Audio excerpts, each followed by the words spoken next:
Hello, Thrive Live community. Hey, Ray, how are you? How Doing goes it this great. morning? Doing great. Beautiful day here in Denver. It's spring break, here and so the stores and the streets are empty. Everybody is gone with kids. It's kind of an interesting time right now in Denver. So yeah, it's a beautiful week. Well, we had spring break 2 weeks ago, and we were in Uh-huh. Florida, Yeah, and then we had South by Southwest, where you were in right. attendance, and I was in attendance, albeit at different times.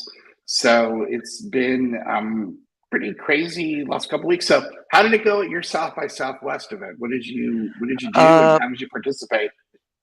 it was a good event. I mean, so I spent Monday at South by Southwest. Uh, I had not had a chance to tour the expo, which is kind of all of the big event, big vendors, all some new cool stuff, and and I wanted to do two things. One, there was a vendor there that did. Uh, international, what I would call international payroll and benefits. So got to meet them, and we may be using them with one of our clients. So that was a real positive. Uh, and then also I wanted to check out a new travel trailer that was designed for electric vehicles. And uh, and it's a company out of Boulder here, and they were introducing their new travel trailer. And basically, it's a game changer if you're an EV person, because the biggest challenge with EVs, if you're pulling something, is you drain the battery like you know 2 times faster than normal. Well, these guys invented a travel trailer, low profile, that pops up, that actually has an electric motor within the wheels, so it actually follows your EV at the same speed. So it's smart enough that it can just basically pull itself with you, so the EVs can maintain their 250 or 300-mile range. So it was pretty cool. So I got to see that, and but it was a good event. And then I held mentoring sessions with about 6 people, and those went really well. A couple of students that were interested in getting into HR, and then a couple of and then but like four founders of tech companies that wanted some suggestions on their product. And One of the tech companies, I'm actually going to meet with them because they've got a really cool product that does uh, resource planning for larger organizations. And they basically bring in a lot of publicly available data. Uh, with their algorithms, they can help organizations kind of plan for the future, which is kind of a cool idea for the larger organizations that are thinking about that kind of stuff. So it was good. It was a good event. 28,000 people registered for the event, and so it was good. And got to meet with a buddy of mine from Cisco who's starting up a VC fund, and that was positive. And then got to meet with one of our clients and took him out to dinner. So it was a busy week and productive. So it was good. Please tell me that you at least went to a booth that served bourbon, whiskey, or vodka samples, please.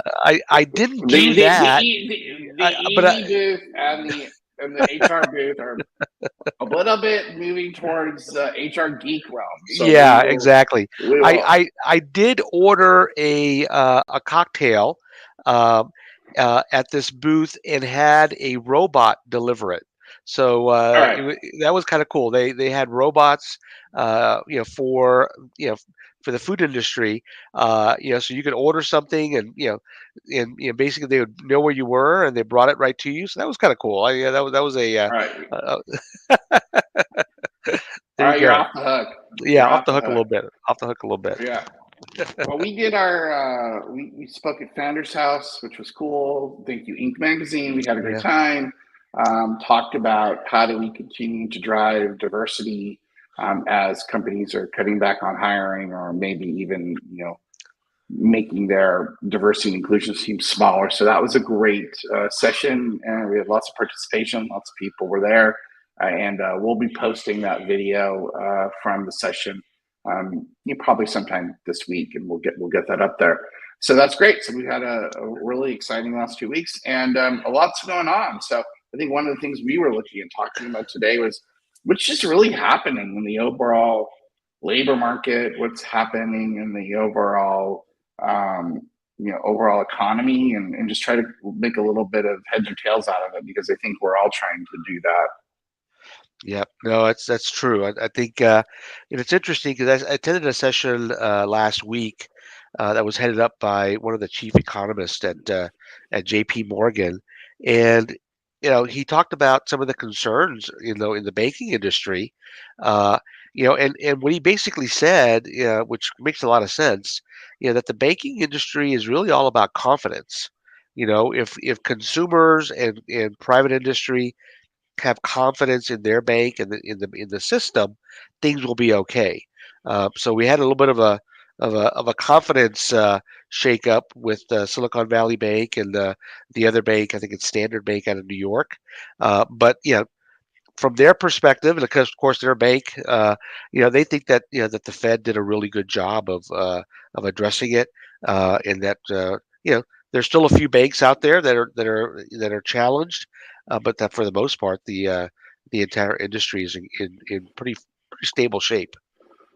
Well, the thing about Silicon Valley Bank was that 90% of their deposits were over the FDIC insurable amount. And so, by any standard, it's a really bad way to run a bank. And so, the reality of it is, I don't think the government had any other choice but to have to fully guarantee every deposit, Yep. because essentially 90% of those deposits were not guaranteeable. So that's a pretty scary thing. And then if you Yeah. look at also, and we've been talking about this a lot ever since the FTX crypto Yeah. shakeout with Sam Bankman-Fried. Yeah.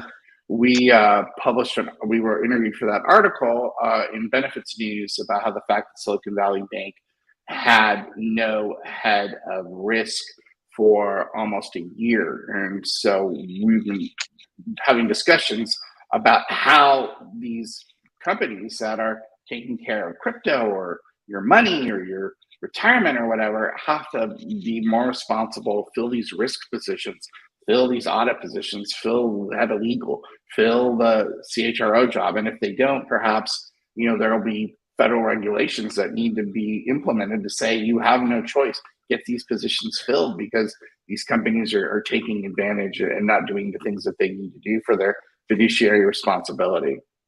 Yep, it's so true.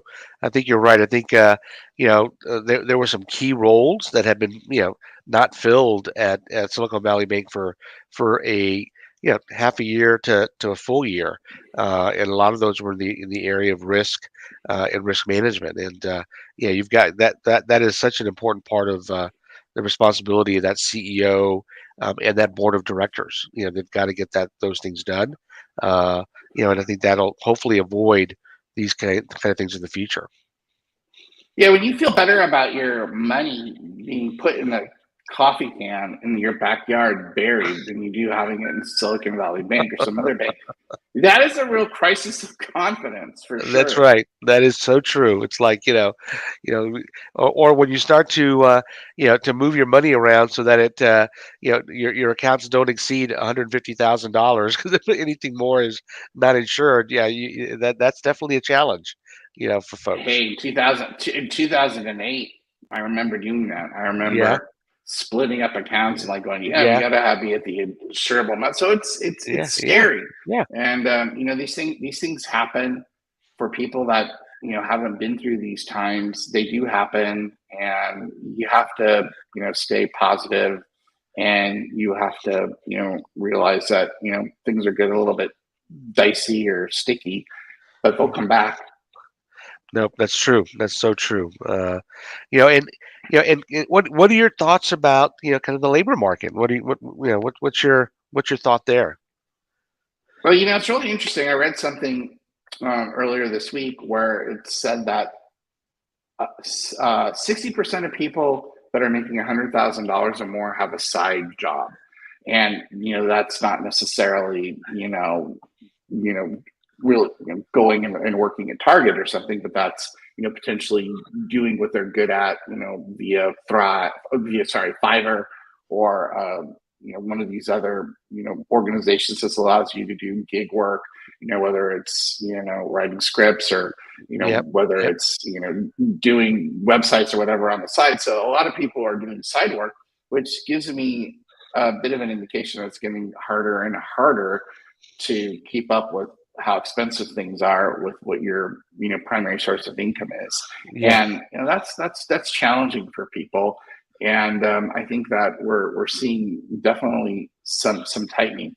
I see people are still getting jobs, but I'm still seeing a lot of layoffs, and Yeah. layoffs are really everywhere. Layoffs in bigger companies and smaller companies, Yeah. which is somewhat disconcerting. No, it's so true. I think the layoffs are continuing. I think Amazon announced another 9,000 jobs that are going to be cut within AWS, which is their most profitable area line of business. But the other thing that we're starting to see is a couple of things. One is uh, unemployment is still very low across the U.S. at like 3.6%. But the other thing that's driving, inflation and cost is wages have continued to increase and they have not stopped. So you're still seeing wage growth. Companies are still having to, uh, pay more dollars to people, to work there, and then that's being kind of moved.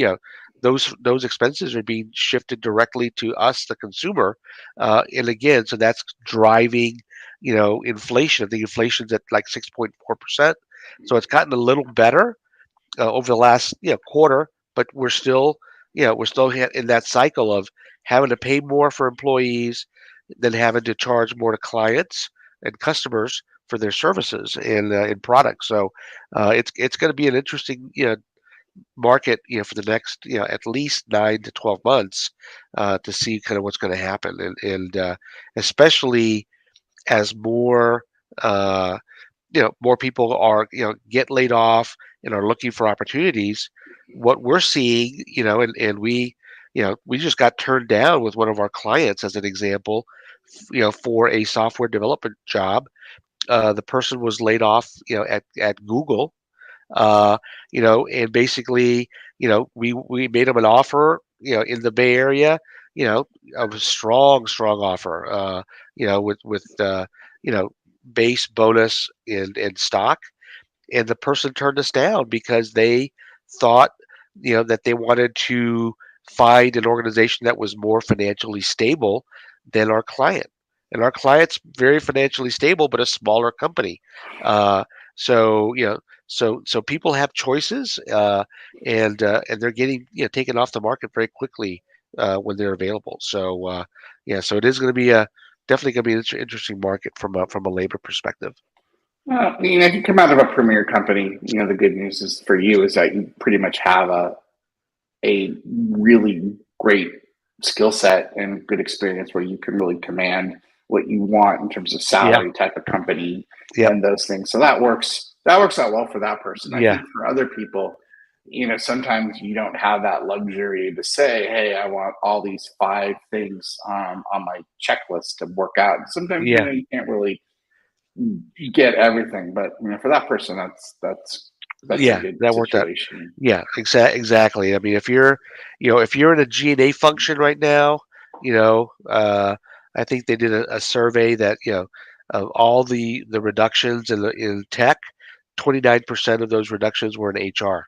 Which And which probably 28% of them were recruiters, right? exactly. So as quickly as it goes up, or the market comes down, it'll turn around, and those folks will be in demand again. So I mean, yeah, it's 12 months ago, that the hottest job in HR was recruiting because everybody needed them and they're getting paid top dollar. So that's how quickly things can change. Well, recruiter is almost now like uh, a mortgage broker, Yeah, because mortgage brokers typically keep 2 years um, of pay set aside. They have 2 years of living set aside because they realize that typically when housing goes down, it takes about 2 years for it to bounce back. So they know that they can, to live comfortably and not stressed, they have to have 2 years of savings. I think people who are in recruiting need to start having that kind of mentality. Like, if I'm going to be in recruiting and that's all I'm going to do, I mean, I'm not going Yeah. to diversify. I'm not going to be in, anything else.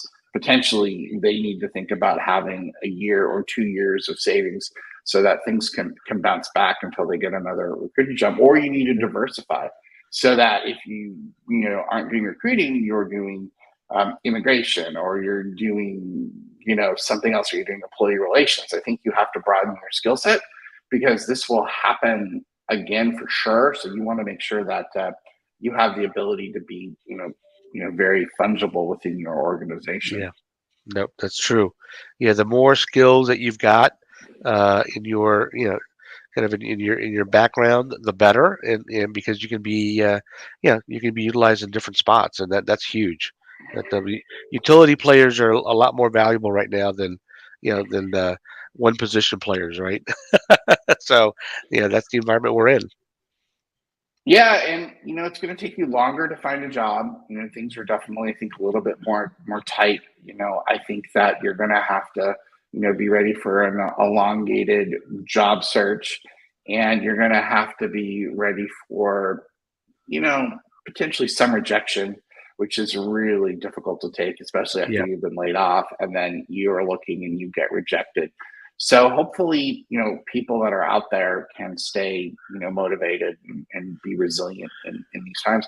So I think that things definitely are tightening. I hate to say that, um, but I think that that's definitely a reality. Now, hopefully, things will turn around quickly and we don't have that much tightening. But I think that is happening in some industries. Now, I don't think every industry is going through that because you and I are seeing some industries tighten, and then you and I are seeing some industries just like full speed ahead. We're doing exactly. great. And we've had a conversation with a number of clients that are like, "Oh man, we're going gangbusters," Yeah, and so that really seems to be the case, like in some manufacturing situations, some solar power companies that we're talking to, and some other businesses are just really thriving. yep. It is. I mean, we can have conversations with, you know, people in our network that are looking for opportunities that got laid off, and then we turn around and talk to other leaders and organizations that, they're planning on, expanding, moving into the U.S., building large facilities. So yeah, they're looking much more long term, which is good. I mean, that you are seeing some organizations that are thinking more long term versus the the short term approach of, well, everybody else is laying off, so let's take advantage of that and, and reduce our cost, because that's what's happening in a lot of organizations. And and employees are really, really concerned about that. I mean, there's lots of chatter on, we just made, $3 billion last quarter. How are you laying people off? you know the logic doesn't click sometimes. Well, this, and sometimes rather than being scared in the market, companies need to accelerate in a down market because when the market is down, sometimes you can do some things that you can't necessarily do when the Yep. market's hot. So sometimes it's time to put the pedal to the metal and not retrench and to Yep. move yourself forward aggressively. And John Chambers, when he was CEO of Cisco, always used to talk about that very extensively. Like, this is our breakaway opportunities, Yeah. and he really believed in that, and he successfully, you know, had Cisco take advantage of some downturns and break Yep. away from the competition. Yep. No, that's true. That's true. It's all about thinking, like you said, you know, what's best for the business and how to, take advantage of the whatever situation you're in economically. That's huge. That's huge for the right thinking, in organizations. Exactly. Yep. Well, we have a couple things coming up. I think we're going to be speaking at the Long Beach HR California HR conference in May. We'll be posting about that. We're speaking at the HR Houston event in July, and we have a few more things coming up. So we're definitely going to be near you if you want to come out and hear us and be part of any of the conversations that we're having.